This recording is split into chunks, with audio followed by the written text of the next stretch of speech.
Hi students, आज हम CA inter law में जनवरी 25 की जो आरटीपी है उसके डिस्क्रिप्टिव क्वेश्चन डिस्कस करेंगे ऑन कंपनीज एक्ट। पहला प्रश्न कहता है XYZ लिमिटेड ने प्रोस्पेक्टस इशू किया है कि पैसा रेज करेंगे एक नई मैन्युफैक्चरिंग प्रोजेक्ट के लिए। सक्सेसफुली आपने पैसा रेज कर लिया, लेकिन अब कंपनी ने आइडेंटिफाई किया है कि इन्वेस्टमेंट अपॉर्चुनिटी कि वो पैसा हम कहीं और लगा दें डिफरेंट इंडस्ट्री में। 6 महीने लेटर उन्होंने आइडेंटिफाई किया। रिक्वायरिंग काफी बड़ा पोर्शन ऑफ फंड्स होने चाहिए। प्रपोज जो इन्वेस्टमेंट करना चाहते हो वो करना चाहते हो involve trading in equity shares of other listed company. तो याद कीजिए, इतने समझ गए होंगे। प्रश्न जो है चैप्टर 3 ऑफ कंपनीज एक्ट पे है, जिसका नाम है पास prospectus and allotment of securities. Section 27 पे है कि आप वेरिएशन करना चाहते हो in terms of the contract. जिस काम के लिए प्रोस्पेक्टस की जो कॉन्ट्रैक्ट की टर्म्स थी आप उसको चेंज करना चाहते हो, किसी और काम में पैसा लगाना चाहते हो। वहां हम क्लियरली पढ़ते हैं आप किसी और लिस्टेड कंपनी के इक्विटी शेयर में ये पैसा लगा नहीं सकते। अगला पैरा कह रहा है बोर्ड ने सजेस्ट किया है कि हम, देखिए आगे वर्ड वेरिएशन करेंगे ओरिजिनल ऑब्जेक्टिव जिसके लिए हमने पैसा रेज किया है, और रिकमेंड किया हम एसआर पास करेंगे। नो डाउट सेक्शन 27 में रिक्वायरमेंट है एसआर की, लेकिन यहां तो चलेगा ही नहीं। While the promoters and controlling share holders ने सपोर्ट किया है, लेकिन कुछ ने एक्सप्रेस किया कंसर्न, तो वो भी जानते हैं आप डिसेंटिंग को एग्जिट अपॉर्चुनिटी मिल जाती है, लेकिन यहां तो हो ही नहीं सकता। तो आपसे वैलिडिटी ऑफ प्रपोजल पूछा गया है, तो सेक्शन 27 के ऊपर प्रश्न हमारा आ जाता है कि यस, आप टर्म्स ऑफ द कॉन्ट्रैक्ट जो भी है प्रोस्पेक्टस की, ऑब्जेक्ट जिसके लिए पैसा रेज किया है आप उसे वेरी कर सकते हैं, लेकिन उसके लिए एसआर पास करना होता है। इसी की सेकंड प्रोविजन ये कहती है कि कंपनी इस पैसे का इस्तेमाल नहीं कर सकती है। किसमें? तो मेन पॉइंट यही है, dealing in equity shares of any other listed company. तो इसलिए हम कहेंगे कि भाई साहब ये आपका प्रपोजल यहां पे वैलिड नहीं है। Next question, XYZ tech solutions limited एक ग्रोइंग टेक्नोलॉजी कंपनी है और काफी इन्होंने सिग्निफिकेंट कंट्रीब्यूशन लिया है अपने एम्प्लॉइज और डायरेक्टर्स ने in the development of ground breaking software product. शायद इतने वर्ड से आपको पता चल गया होगा कहीं ना कंपनियां अपने एम्प्लॉइज और डायरेक्टर्स को स्वेट देने वाली है। तो ये लिखा है टू रिवॉर्ड दीज की कॉन्ट्रीब्यूटर्स, बोर्ड ने प्रपोजल पास किया है कि स्वेट देंगे कुछ एम्प्लॉय डायरेक्टर को। इस ऑलरेडी कंपनी ने ऑर्डिनरी इक्विटी शेयर इश्यू किया है, लेकिन आज से पहले स्वेट इक्विटी नहीं इश्यू किया। ये भी इंपॉर्टेंट हो जाता है, आज से पहले किया है नहीं, क्योंकि हमें मैक्सिमम लिमिट कंप्यूट करनी होती है। देयर आफ्टर कंपनी की बढ़िया पॉइंट आ गया कि कंपनी की already PUC paid up equity capital 20 crore है, क्योंकि उसी के हिसाब से लिमिट हमें निकालनी होती है। और आपका प्रपोजल आ रहा है कि स्वेट हम लेके आएंगे 4 करोड़ रुपए का फेस वैल्यू का। कंपनी ने इसके लिए ड्राफ्ट किया है एसआर, और जो भी है एसआर पास करना है जनरल मीटिंग में, तो आप नोटिस में डिटेल्स लिख के भेजते हो, कितने शेयर, कितने का मार्केट प्राइस, कोई कॉन्सिडरेशन, कौन से डायरेक्टर एम्प्लॉयड, राइट। तो आपसे पूछा गया है एडवाइस कीजिए कि भैया क्या क्या प्रोविजंस का कंप्लायंस करना होगा। तो सेक्शन 54 यही कहता है कंडीशंस क्या है। पहली बात, सेम क्लास ऑफ ये शेयर्स होने चाहिए, एक बात। नंबर 2, आपको एसआर पास करना है। और नंबर 3, ऑब्वियसली एसआर पास करना है तो आप जानते हैं section 102 explanatory statement notice of meeting के साथ लगानी होगी, जिसके अंदर आप लिख के देंगे कितने शेयर, करंट मार्क, वही जो चीजें क्वेश्चन में थी। नंबर 4, वैलिडिटी एसआर की आप जानते होंगे 12 महीने तक होती है, जिस दिन आपने पास कर दिया, वरना वो लैप्स मार जाएगा। मैक्सिमम लिमिट हम जानते हैं, हायर ऑफ 2 लिमिट्स हैं। जितनी आपकी existing paid up equity share capital है, जो कि हमने क्वेश्चन में देखी थी 20 करोड़ है, तो 20 करोड़ का अगर आप 15% कंप्यूट करेंगे तो कितना आ गया? 3 करोड़ हो गया, कंपेयर विद 5 करोड़ रुपए के issue value of the shares. एक तीसरी लिमिट और आती है कि मैक्सिमम जो स्वेट इक्विटी शेयर है, इंक्लूडिंग जो कि प्रीवियस इश्यू आ चुका है, वो 25% of paid up equity capital से ज्यादा ना हो। तो पहले तो कोई आपका आया भी नहीं है एज सच, तो जैसे ये 15% आ गया, 20 करोड़ का 3 करोड़ और 5 crore whichever is higher, तो बन गया 5 करोड़ तक कर सकते हैं। हमने क्वेश्चन में पढ़ा था आप 4 करोड़ का करना चाहते हो, तो 5 का आप कर सकते हो, लेकिन मैक्सिमम लिमिट जो ये है 25% वाली, वो भी देखिए 20 करोड़ का 25% क्या हुआ? 5 करोड़, तो उसमें भी कोई टेंशन नहीं है। तो हम कहेंगे आप 4 करोड़ के कर सकते हो। PKOR लिमिटेड मैन्युफैक्चरिंग कंपनी है, अपने ऑपरेशंस एक्सपैंड करना चाहती है। इसके लिए PQR लिमिटेड ने एक plot of land along with building ABC company से खरीद लिया। मतलब दो कंपनियां होगी, एक PQR और ABC से आपने खरीद लिया। जो प्रॉपर्टी आपने खरीदी है वो सब्जेक्ट टू एग्जिस्टिंग चार्ज है। तो समझ गया भैया, चैप्टर नंबर 6 चार्जेस की बात कर रहे हैं 77 से 87। ऑलरेडी चार्ज क्रिएट कर रखा है क्योंकि आपने बैंक से एज सिक्योरिटी ABC कंपनी की जो प्रॉपर्टी थी। और अब चीज क्या है, आपने ये चार्ज रजिस्टर करवा रखा था। डायरेक्टर्स जो खरीद रहे हैं PQR वाले are of the opinion that as the charge कि भैया चार्ज तो ऑलरेडी ही रजिस्टर्ड है, तो हमारी कोई फर्दर ऑब्लिगेशन नहीं नया चार्ज क्रिएट करें। तो आप सारे जानते हो ये एक तरह की मॉडिफिकेशन हो गई।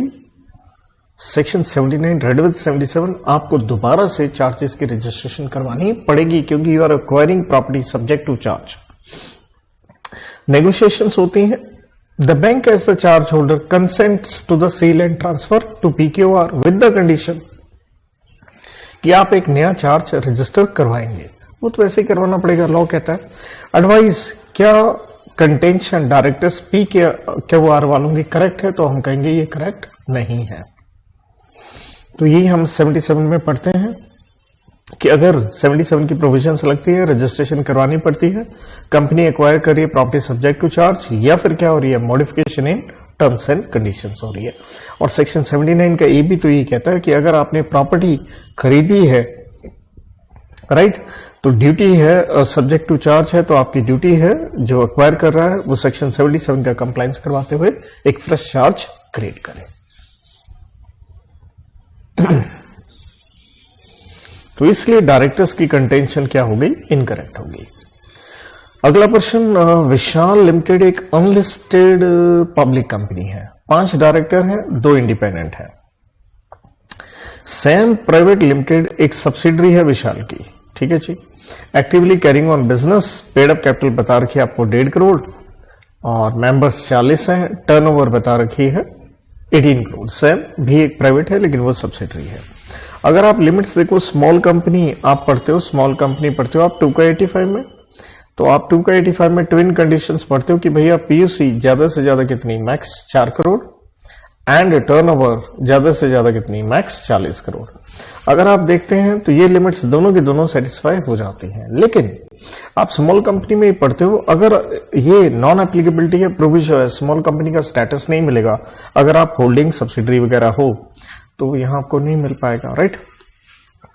तो इट इज ऑल्सो प्रोवाइडेड, कहता है ये सैम जो है ये एक स्टार्टअप नहीं है, क्योंकि स्टार्टअप कंपनी का भी ध्यान रखें, स्टेटस प्राइवेट कंपनी को मिलता है, पब्लिक कंपनी तो वैसे भी स्टार्टअप नहीं हो सकती। तो उन्होंने कह दिया स्टार्टअप तो नहीं है, अच्छी बात है भाई।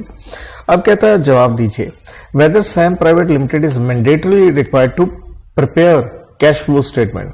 सो दैट मीन्स क्वेश्चन घूम फिर के आ गया किसके ऊपर, फाइनेंशियल स्टेटमेंट के ऊपर, जो कि आप पढ़ते हो definition under section 2 clause number 40 में, जहां हम क्लियरली पढ़ते हैं कैश फ्लो स्टेटमेंट कंपलसरी नहीं है, ऑप्शनल है, मैंडेटरी है, द वर्ड इज मे।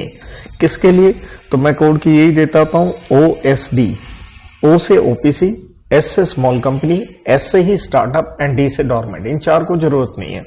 तो भाई ऐसा है कि स्मॉल कंपनी की लिमिट लगने के बाद भी, क्योंकि आप सब्सिडरी हो तो आप स्टेटस तो मिलेगा नहीं, तो OPC आप हो नहीं, तो और स्टार्टअप भी आप नहीं हो, तो दैट मीन्स आपको तो कैश फ्लो स्टेटमेंट बनानी पड़ेगी। तो आपसे प्रश्न क्या पूछा गया है, क्या ये कैश फ्लो स्टेटमेंट बनानी पड़ेगी? Provide your answer by analysing कि जो सैम है into following category of companies. अगर ये स्मॉल कंपनी है एंड डॉर्मेंट, तो देखिए स्मॉल वाला तो जैसे मैंने आपको बता दिया कि हम इसको स्मॉल मान नहीं सकते।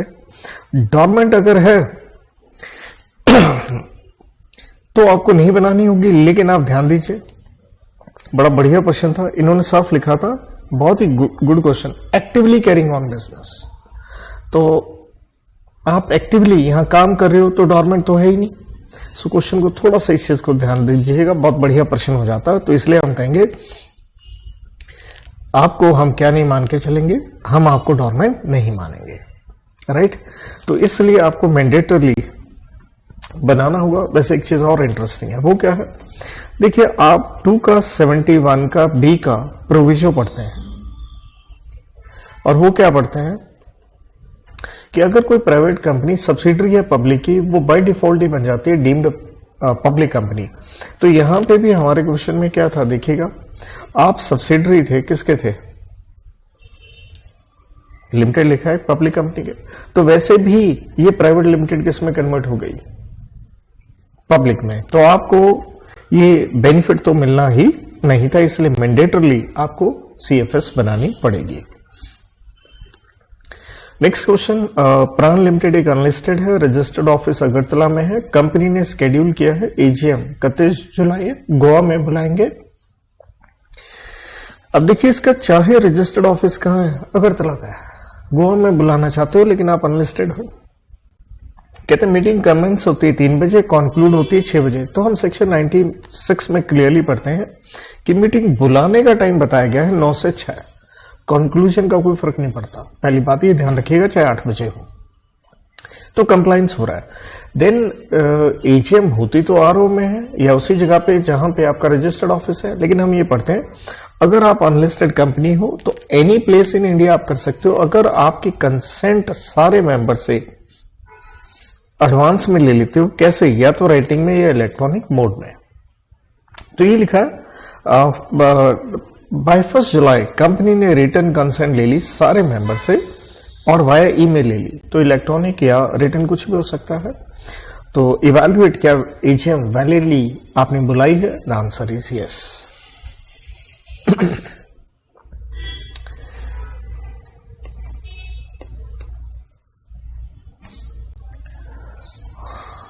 अगेन आप पब्लिक कंपनी हो, सॉफ्टवेयर में इन्वॉल्व हो, कंपनी ने अपॉइंट किया अपने statutory auditor, not the first auditor.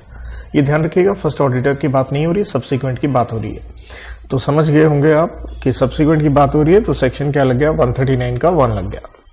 कहता है बोर्ड ऑफ डायरेक्टर्स ने इन्फॉर्म किया है, इन्फॉर्म्ड द ऑडिटर कि फीस हम फिक्स करेंगे। अरे भैया तुम गलत बात कर रहे हो, जो तुम्हारा रेमुनरेशन है सब्सिक्वेंट मीटिंग में वो फिक्स करने की पावर किसकी होती है, मेंबर्स की होती है, आपकी नहीं है।